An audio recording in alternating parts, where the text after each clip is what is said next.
Hello friends, നമുക്ക് നമ്മുടെ iPhone ഹാക്കിങ്ങിൽ നിന്ന് എങ്ങനെയാണ് പ്രൊട്ടക്റ്റ് ചെയ്യാൻ പറ്റുക എന്നുള്ളതാണ്. ഓക്കെ, നമ്മൾ ഈ ഹാക്കിംഗ് എന്ന് പറയുമ്പോൾ ചില ആൾക്കാർക്ക് വിചാരം ഹാക്കിംഗ് എന്ന് പറഞ്ഞു കഴിഞ്ഞാൽ ഭയങ്കര അഡ്വാൻസ് നോളജ് ഉള്ള ആൾക്കാർ അല്ലെങ്കിൽ ഭയങ്കര ഒരു ടെക്നോളജിയെ കുറിച്ച് അറിയണവർക്ക് മാത്രം പറ്റുന്ന ഒരു സംഭവമാണെന്നാണ്. ഒരു പരിധിവരെ ശരിയാണ്, എന്നാൽ പോലും വലിയൊരു നോളജൊന്നും ഹാക്കിങ്ങിന് ചില കേസിൽ വേണമെന്നില്ല. കാരണം ഞാനൊരു എക്സാമ്പിൾ പറയുകയാണെന്നുണ്ടെങ്കിൽ, ഇപ്പോൾ ഹാക്കിംഗ് എന്ന് പറയുന്നത് മെയിനായിട്ട് നമുക്ക് രണ്ട് ടൈപ്പ് പറയാം. ഒന്ന് വെച്ചാൽ നമുക്ക് സാമ്പത്തികമായിട്ട് നമ്മുടെ എന്തെങ്കിലും പണം കാര്യങ്ങളൊക്കെ നമ്മുടെ അക്കൗണ്ട്സിൽ നിന്ന് അടിച്ചെടുക്കാൻ വേണ്ടിയിട്ടുള്ള ആ ഒരു ടൈപ്പ് ഓഫ് ഹാക്കിങ്. രണ്ടാമത് നമ്മുടെ ഡാറ്റ, നമ്മുടെ പ്രൈവസിയിലേക്ക് ഒരാൾക്ക് നോക്കാൻ വേണ്ടിയിട്ടുള്ള ഹാക്കിങ്ങും. ഹാക്കിങ്ങിനെ കുറിച്ച് പറയുകയാണെങ്കിൽ ഒരു സിമ്പിളായിട്ട് ഞാനൊരു എക്സാമ്പിൾ പറയുകയാണ്. ഇപ്പോൾ എൻ്റെ കയ്യിൽ രണ്ട് ഫോൺ ഉണ്ടെന്ന് വിചാരിക്കുക. ഒരു ആൻഡ്രോയിഡ് ഉണ്ട്, ഒരു ഐഫോൺ ഉണ്ട്. ഓക്കെ, അല്ലെങ്കിൽ രണ്ട് ഐഫോൺ ഉണ്ട്. അങ്ങനെയാണെന്നുണ്ടെങ്കിൽ എനിക്ക് വൺ ടൈം ഒരു ഫോൺ ഉപയോഗിക്കാൻ പറ്റുന്നുള്ളൂ. അപ്പോൾ മറ്റ് ഫോണിൻ്റെ ഡാറ്റാസ് എനിക്ക് അറിയണം. അപ്പോൾ അതിന് വേണ്ടിയിട്ടുള്ള ആപ്സ് അവൈലബിൾ ആണ്. കാരണം എൻ്റെ രണ്ട് ഫോൺ തമ്മിൽ ഇൻ്റർ കണക്ട് ചെയ്തിട്ട് എൻ്റെ 1, 2 അങ്ങനെ രണ്ട് ഫോണുണ്ട്. അതിന് രണ്ടാമത്തെ ഫോണിൻ്റെ ഡാറ്റ എനിക്ക് ഒന്നാമത്തെ ഫോണിൽ കിട്ടണം.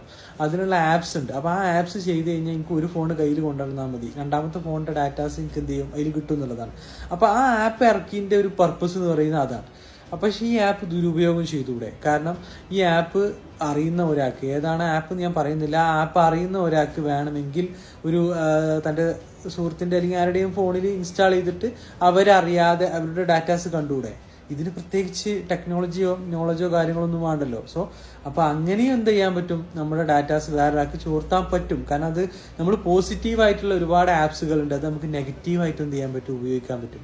അപ്പോൾ അതിന് നമുക്ക് ചെയ്യാൻ പറ്റുന്ന കാര്യം എന്താണെന്ന് വെച്ച് കഴിഞ്ഞാൽ, മെയിൻലി നമ്മുടെ ഇടയ്ക്കിടയ്ക്ക് നമ്മൾ ഫോൺ ചെക്ക് ചെയ്യുക. നമ്മൾ പരിചയമില്ലാത്ത ഏതെങ്കിലും ആപ്സ് ഉണ്ടോ, നമ്മുടെ ഫോണിൽ കയറി പോയിട്ടുണ്ടോ എന്നുള്ളത് നോക്കുക. ഇടയ്ക്കിടയ്ക്കൊക്കെ ഫോൺ എന്ത് ചെയ്യുക, ഒന്ന് റീസെറ്റ് ചെയ്യുക മീൻസ് ആവശ്യമുള്ള ഡാറ്റാസ് വെച്ചിട്ട് ഒന്ന് റീസെറ്റ് ചെയ്തെടുക്കുക. അപ്പോൾ അങ്ങനത്തെ കേസിലൊക്കെ നമുക്ക് എന്ത് ചെയ്യാൻ പറ്റും, ഇത്തരത്തിലുള്ള കാര്യങ്ങളൊക്കെ നമുക്ക് ഒഴിവാക്കാൻ പറ്റും.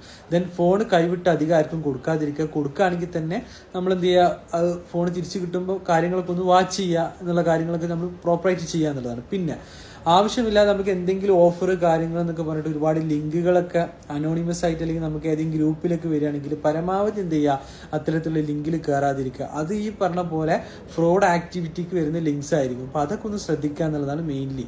ഓക്കെ, ഇനി ഐഫോൺ ഹാക്ക് ചെയ്യാൻ പറ്റുമെന്ന് ചോദിച്ചാൽ പറ്റും. ഐഫോൺ ആയാലും ആൻഡ്രോയിഡ് ആയാലും നമ്മൾ ആക്സസ് കൊടുത്താൽ ഏത് ഫോണും ഹാക്ക് ചെയ്യുക. ഇനി ഐഫോൺ ആണ് എൻ്റെ കയ്യിൽ എന്ന് വിചാരിച്ചിട്ട് ഹാക്ക് ചെയ്യാൻ പറ്റില്ല എന്നൊന്നുമില്ല. കാരണം നമ്മളിപ്പോൾ ഒരു ലിങ്കിൽ കയറി, ഐഫോണിലാണെങ്കിൽ പോലും നമ്മൾ ലിങ്കിൽ കയറി എല്ലാം കൊണ്ട് അലോ ചെയ്ത് കൊടുത്തു കഴിഞ്ഞാൽ സോ സിമ്പിൾ, ഹാക്കർക്ക് എന്ത് ചെയ്യുക, അതും ചെയ്യാൻ പറ്റും. അപ്പോൾ അത് ഏത് ഫോണാണെന്നുള്ളതല്ല, നമ്മളതെങ്ങനെ ഉപയോഗിക്കുന്നു എന്നുള്ളതാണ്. ഓക്കെ, ജസ്റ്റ് ഒരു അവയർനെസ്സിന് വേണ്ടിയിട്ട് ഈ വീഡിയോ ചെയ്തതാണ്. നിങ്ങൾക്ക് ഉപകാരപ്പെട്ടു എന്ന് വിചാരിക്കുന്നു. ഇതുപോലത്തെ ചെറിയ ടിപ്സിന് വേണ്ടിയിട്ട് നമ്മുടെ ചാനൽ ഫോളോ ചെയ്യുക, ലൈക്ക് ചെയ്യുക. Anyway thanks.